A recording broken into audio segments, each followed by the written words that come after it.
боламыз. Бүгінгі күндеріне сәттілік. Біз бүгін сыныпта 4 топқа бөліндік. Бүгін біздің тақырыбымыз бірінші тобымыз жай сандар, екінші топ құрама сандар, үшінші топ ең үлкен ортақ бөлгіш, және төртінші топ ең кіші ортақ еселік. Әрқайсымыз өз топтарымызға сәйкес тақырыптарды қарастыратын боламыз. Жаңа тақырыпқа көшпес бұрын бүгін біз үй жұмыстарын нығайтып, өзіміз білетін тақырыптарды сабақтарға шолу жасап кетеміз. Экранда көрсетіліп тұрғандай сұрақтарға біз кезек-кезегімен жауап берейік. Бірінші сұрақ: 2 санына бөлінгіштік белгілері. Жазылуынан соңғы саны жұп цифрмен бітетін болса, ол 2 санына бөлінеді. 2 санына бөлінетін сандар жұп сандар болады. Мысалы, 18, 22, 34, 108 сияқты сандар 2-ге бөлінеді. Яғни соңғы цифрына назар аударуымыз керек. Рахмет, Перизат, отыра ғой, жарайсың. Перизатқа бір бонус береміз. 5 санына бөлінгіштік белгілері. 5 санына бөлінгіштік.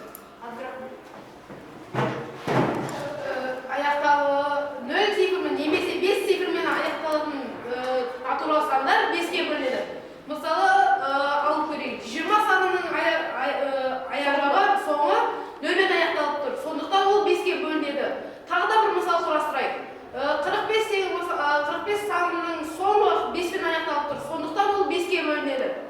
Отыра ғой, жарайсың. Келесі сұрақ, үшінші сұрақ: 10 санына бөлінгіштік белгісі. Аниса айта ғой. Жазылуы 0 цифрмен аяқталатын натурал санды 10-ға бөлінеді.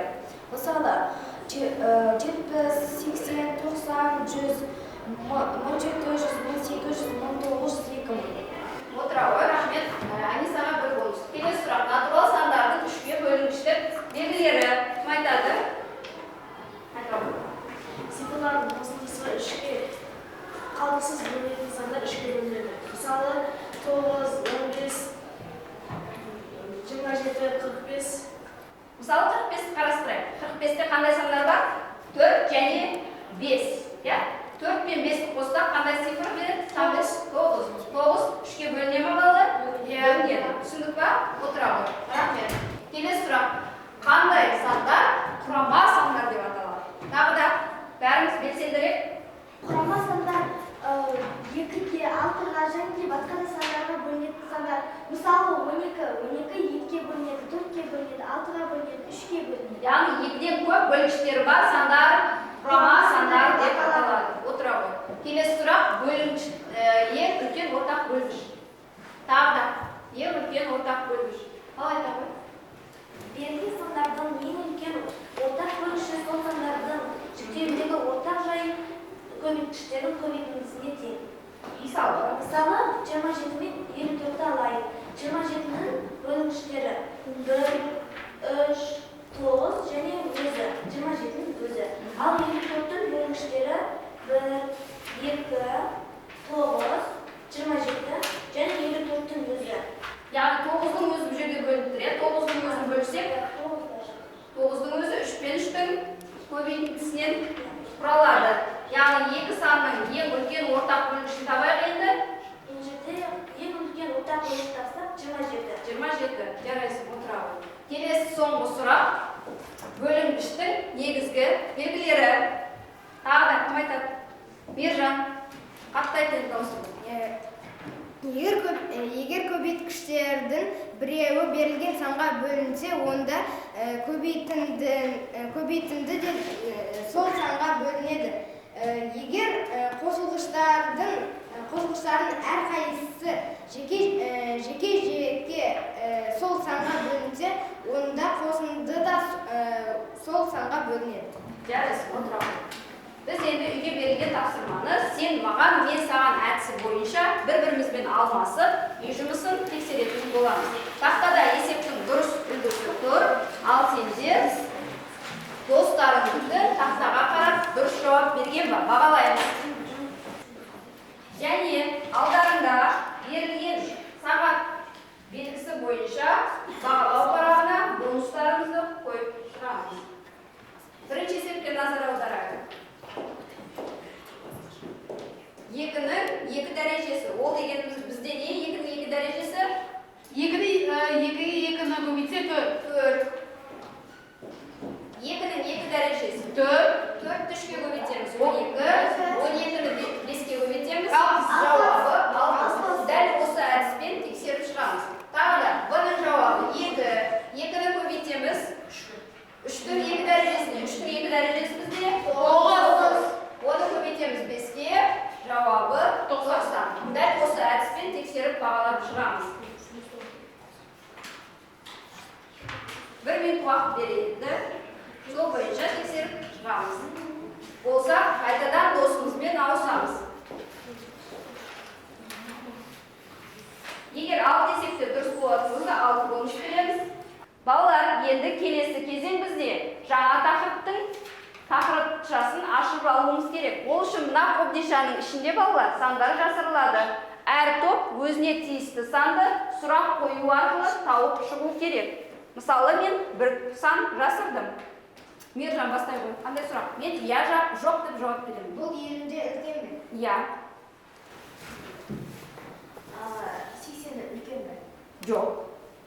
Білесің. 70 кіші ме? Үлкен. 70-тен үлкен бе? Я. 80 мен 75-тің арасы ма? Я. Дене болсам 71. Дұрыс айтып отырсың. Міне балалар, 71. Келесі сан. Екінші топ сіздерге қойылады. Бір сан жасырдым. Бастай ғой. Ол 40-тан үлкен бе? Жоқ. 30-тан кіші ме? Я. Ол 22 ме? Я. Дәл таптың. Керемет. 22 балалар. Яғни биыл қандай жыл? 22 жыл сәйкестік бар екен. Келесі топ сіздерге бір сан жасырдым. Я. 20 мен 30 арасы. Я. 20 мен 30-тың арасында ма? Жоқ. 90 жоқ. Я. 15-тен үлкен бе? Жоқ. 13 ба? Жоқ.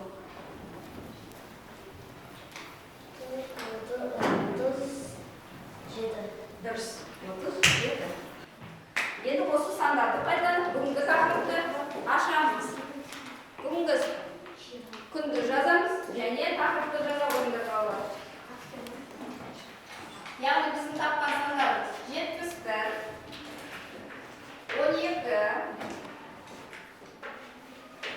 37 және 22 деген сандар тапқан болатынбыз. Яғни осы сандарға біз тоқталып өтейік. 71 саны бізде қандай сан болды? Өзі тақ сан. Иә? Және 2 таңдалы. 12 жұп сан, 2 таңдалы және құрама сан.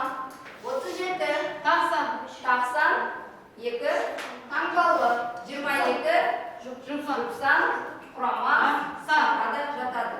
Енді осы кез келген 2 сандар бар. 71 мен 12. 71 қандай санға бөлінеді? Өзіне. Бірге және өзіне. 71-ді 71-ге бөледі, 1-1-ге бөледі. Бұл қандай сан екен? Жай сан. 12-ні бүктейік.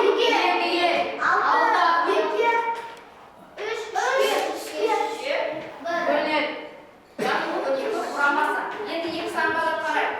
Ортақ бөлгіштері бар ма? Жоқ. Тек ортақ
сандарының есебіне қарайық. Ортақ бөлгіш 78 және 35 сандар.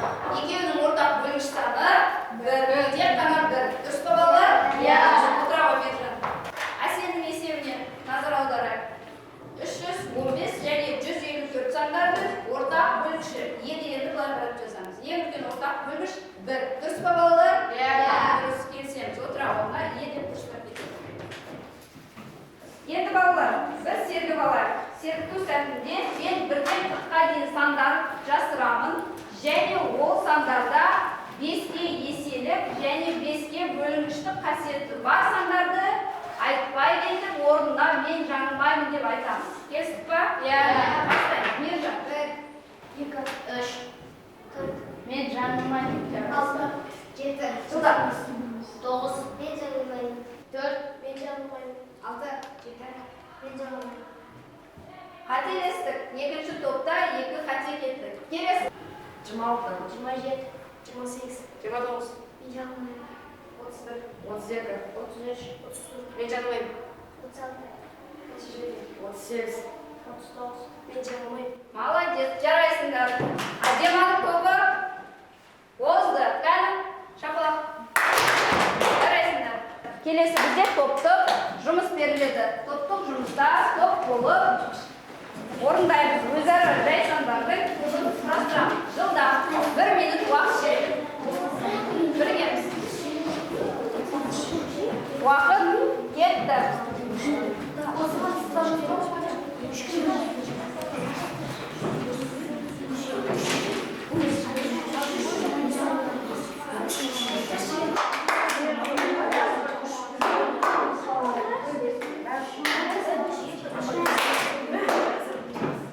Газ болған топтар 1, 2, 3. Бол тоқтатамыз осы жерде. Берілген сандар 15 және 21.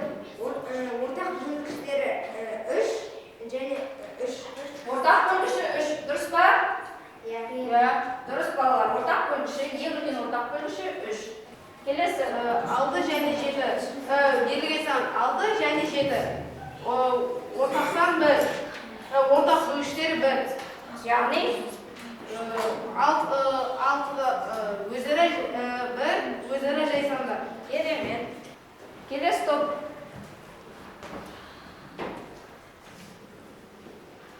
Бұл қатарда да бір есебі қате кеткен екен. Яғни бір бонус кем қойылады.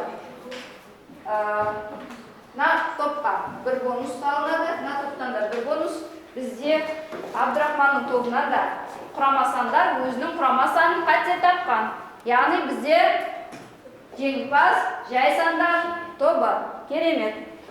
Бүгінгі сабақтарға балалар кең байланыс беріп кетейік. Ойымызды айтып жеткіземіз. Кәне бір-бірімізге тұрып айтамыз.